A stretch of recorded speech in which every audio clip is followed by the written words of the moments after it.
Hello everyone, and welcome to Mooncrafter Nails and More, and by more I mean crafts and anything else we choose to get into. My name is Maureen, as some of you already know. Today I'm going to go over a manicure that was inspired by another YouTuber called 3140 Baby Girl. She did one on mermaid tail and unicorn skin. And she happened to use this really gorgeous pink gel polish, and the reason I like it is it gives you a depth that I've only seen in acrylic nails when they'll put down a glitter and then they encapsulate it and it looks like it's 4 or 5 inches deep of glitter. I've never been able to redo that kind of thing because mine are natural nails, they're not acrylic or gels. Well, I noticed in her video that the gel polish she was using gave that very depth, so I had to order it. It's by Max Estrada. It's made in the US, and this particular color is 71. Unfortunately, they don't give a name, but you can see it's this pink, heavily glittered with pink, silver, large pieces of hollow in circles, squares, chunks, a couple of color shifting. It's just amazing. While there, I also ordered their clear, because if you haven't already tried gel, and believe me, I understand if you haven't, I was very nervous to try gel. I was afraid of when it came off what kind of damage it would do to my nails. But if you haven't, the shine you get with the gel is unbelievable. It's just, there's nothing like it. On top of it, it does add some protection to your nails because it is so thick. And if you think about it, they have all kinds of gels now that they make fake nails out of. It's not unsimilar to the polishes. It's so nowhere near as hard, don't get me wrong, but it does afford a certain level of protection that you don't get with regular polishes. I often combine the two, regular polishes and gel. In some ways you can, some ways you can't. I also use an LED light, if you're wondering, instead of a UV light. UV has its own negative connotation, which we all know, so I chose to go with a UV light. I got it at the local drugstore, I think, or Sally's, I'm not sure, but I think it was like $30. So I've had it for well over a year now. It's still working just fine, so not a bad investment. The only other thing I wanted to let you know is I may end up stamping over this if it looks like Galaxy nails as much as I think it does. I may or may not, I don't know. But if I do, one thing that I do is, instead of the very expensive bottles of skin barrier that you can get that are $12 or $18 for much smaller bottles than this, this is an old Seshvit bottle that I just washed out with acetone. I buy this on Amazon. It runs about $10 to $15 with shipping for this large container, which is already less than one bottle of the name brand stuff. And then I just refilled this. Now, I've refilled this 3 times, I think, and I'm not even halfway through this. So even if it dries up at this point, I've still gotten 3 bottles out of this for, I think I paid 10. So, not a bad deal. All right, let me get set up, and I'll be right back. Okay. As you can see, I already have one coat of the pink on. I didn't see any reason to make you sit here and wait for me to do both. But I apply this just like I do regular polish. I am extremely sloppy compared to most YouTube nail professionals. So, because I don't do my nails every, 2-3 times a day the way they do, I generally will do them and I want them to last a good week, if not 2. I like to get close to the edge of the nail and down here. You don't see a big space on mine here. I know they like to do that because you can sometimes get a ridge. I just don't like it because within a couple of days I look like I haven't painted my nails in a month or I have acrylics on. But that's just me. They swear it lasts longer if you leave that gap. I haven't found that to be true personally. Maybe that's just my nails. Okay. Now, one thing I will tell you is, yes, these are my natural nails, and yes, they are pretty darn hard. I do a lot of sewing, and occasionally on my industrial machine I will catch my nails under the needle.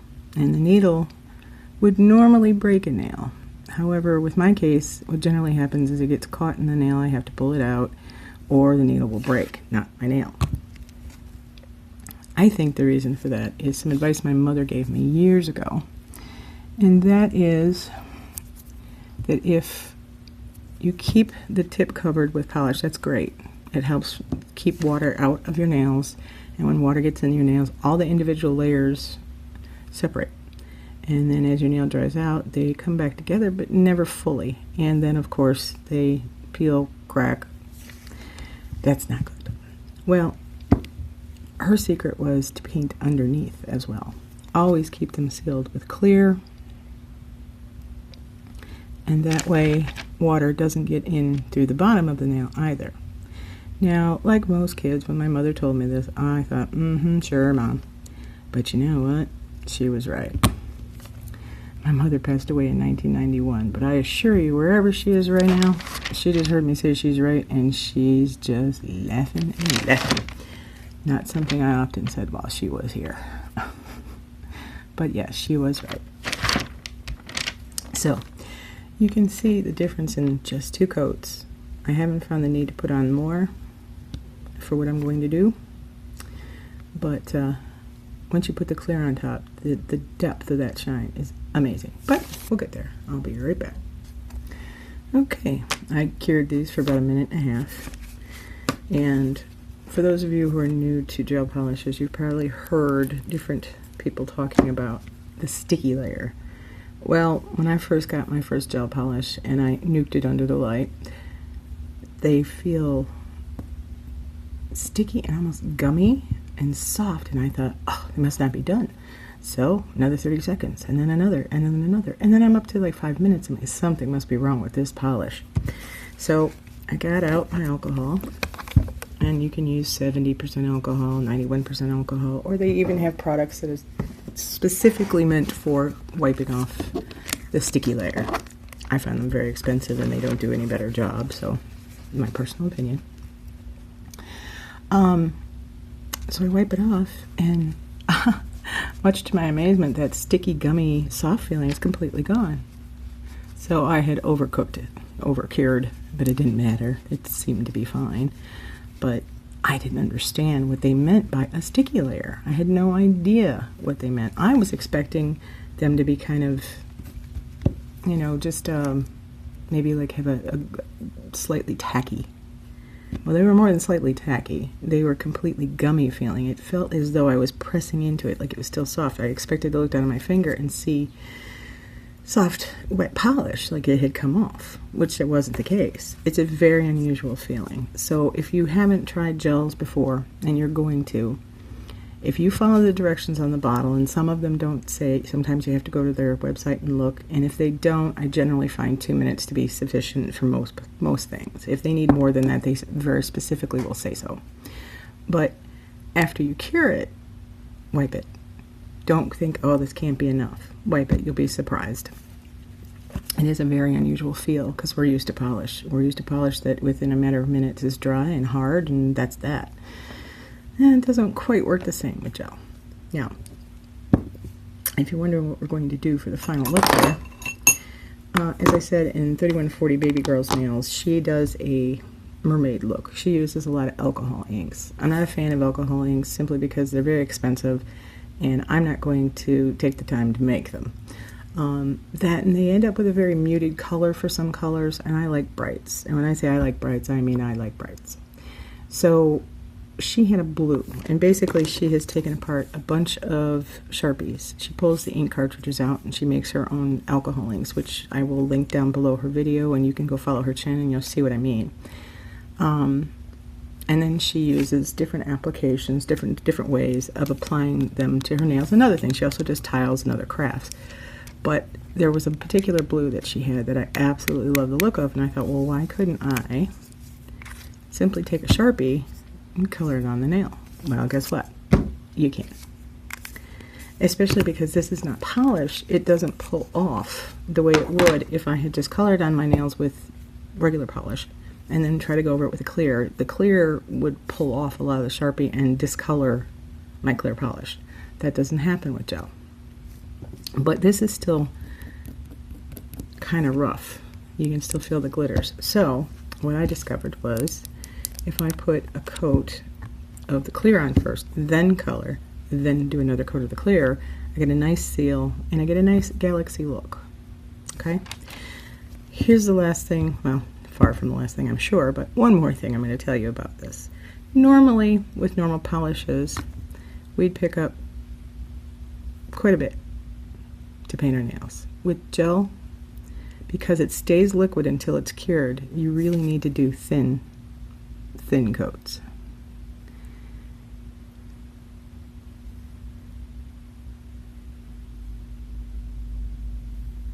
And just like with any other polish, you want to cap your tips.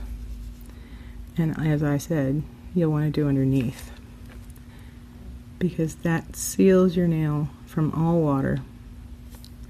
Now, if you're nervous about gel, you can do the underneath side with clear polish, your favorite, whether it be Sèche-Vite or what have you. You can even top this with regular polish. But again, if you were going to go over the Sharpie with regular polish, it's probably going to pull it up and blend into your clear, where it won't do that with this. But this coat, previous to the Sharpie, would be fine. So let me finish these up. I'll cure later, and I'll be right back. I'm going to come back in for just a minute and let you see this. As I said, I'm very sloppy when it comes to painting my nails. I just am. I've been painting my nails for over 30 years, and I still don't have the slight motor skill control to not get it on my skin. So when it comes to this, before you cure it, you want to get as much of this off your skin as possible, because once it's cured, it's kind of stuck there. And yes, you can break it off and you can file at it and it'll come away. That's fine, but I'd rather deal with it now than after. I'm sorry, I'm probably out of frame again. And you gotta give me some time to get used to that. I'm not used to having to be in frame to do things, etc. Okay, I'm back, and as you can see, that has a beautiful shine. And I also put a little bit of latex around the edge, because I'm going to color it with Sharpie, and getting Sharpie off your skin is not impossible, but why bother if I don't have to? So just fill in here and there with the pink.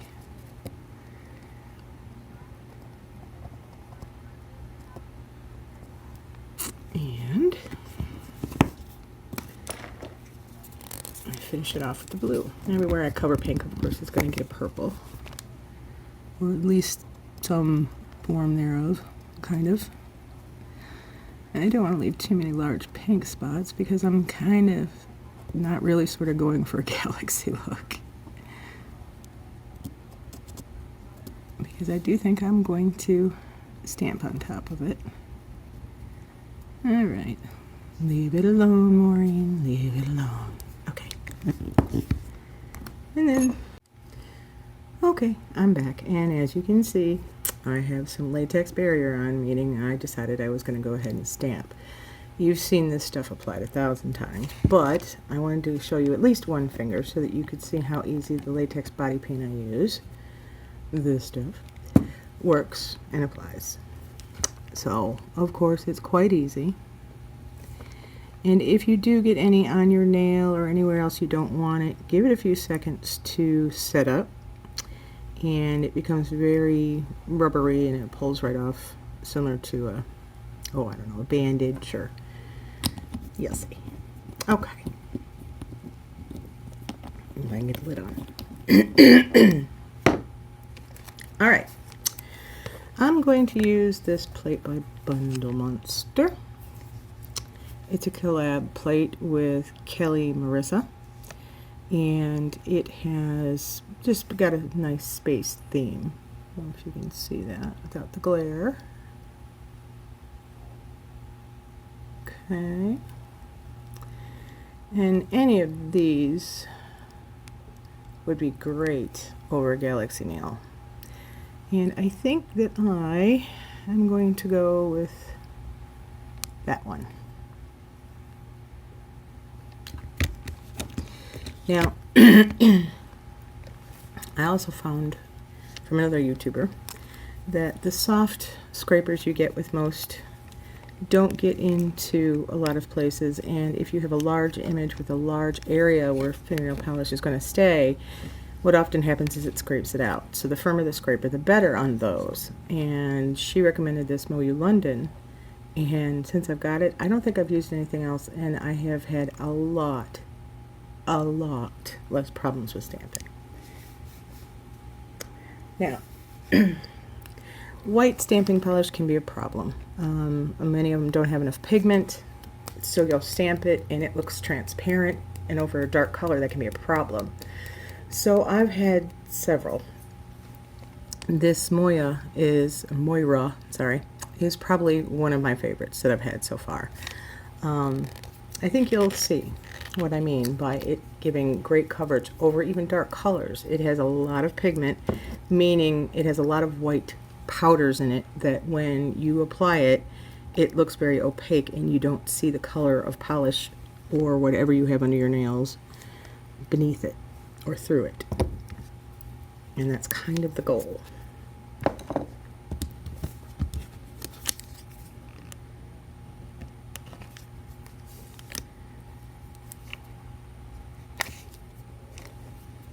Lovely.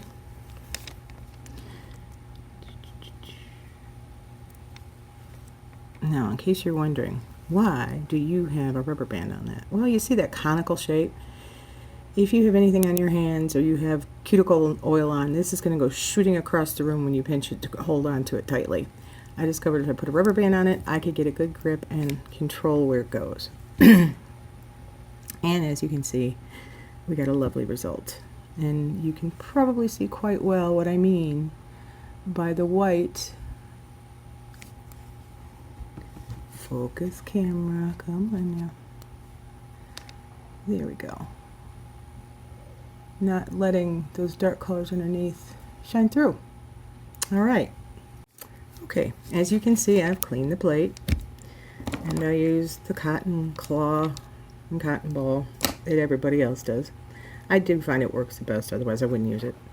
And as far as cleaning off the stamper, lint tape, the lint rolls that you see you can get for $2-3 here and there, do work the best for getting the stamping residue, dog hair, off and get it clean and ready for the next one. However, be careful it doesn't grab onto your latex, because inevitably it will. So let me fix that and I'll be right back. Okay, and one of the things I wanted to show you is how well this peels. And then of course I don't get a hold of it. But it does peel exactly like the other ones when you get a hold of it. Here we go.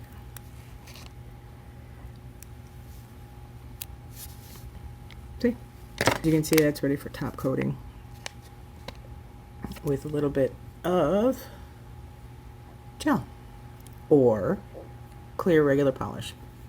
Cess Feed or any other fast drying polish would be great. Okay. Moving on to the next nail.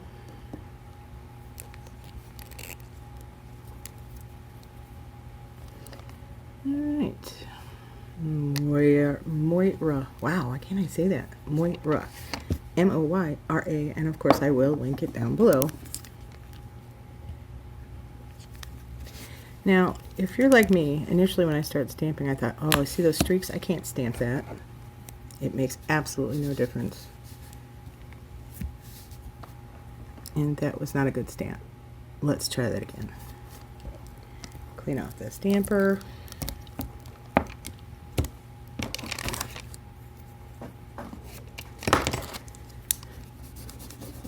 Clean off the plate, a little more polish remover.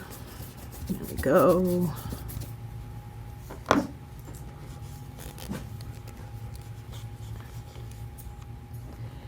And as some of you probably know, when you get your polish on here and it's thin, you only have a few seconds really to pick it up because of the fact that it's meant to be fast drying. That's what's the difference between a regular polish and a stamping polish. This is fast drying. There we go. And I'll line that up, and on she goes. Roll it back and forth a little bit. And lovely. Alright. Let me clean up the plate, and I'll be right back. And there we are. I like the final result, which is good. And, oh, one other final tip. The lint roller. They're extremely sticky. And if you're going to put them in your nail supplies or anywhere else, they're going to pick up everything and then some. I find if I wrap a piece of parchment paper or wax paper around it, it solves the problem. It keeps it clean and not stuck to everything you own. I think I got sidetracked before, so let me just add that if there's any projects you want to see, any instruction you want to have on any kind of sewing, crafting, painting, nails, you name it, please let me know. There's a lot of information in this old brain for you to pick, so just ask and I'll do what I can. Remember, this is my first video, so hopefully they'll get better from here. I hope. If not, boy, won't this be an interesting comedy for you to watch. But so I'll see you again soon. Be well and stay positive.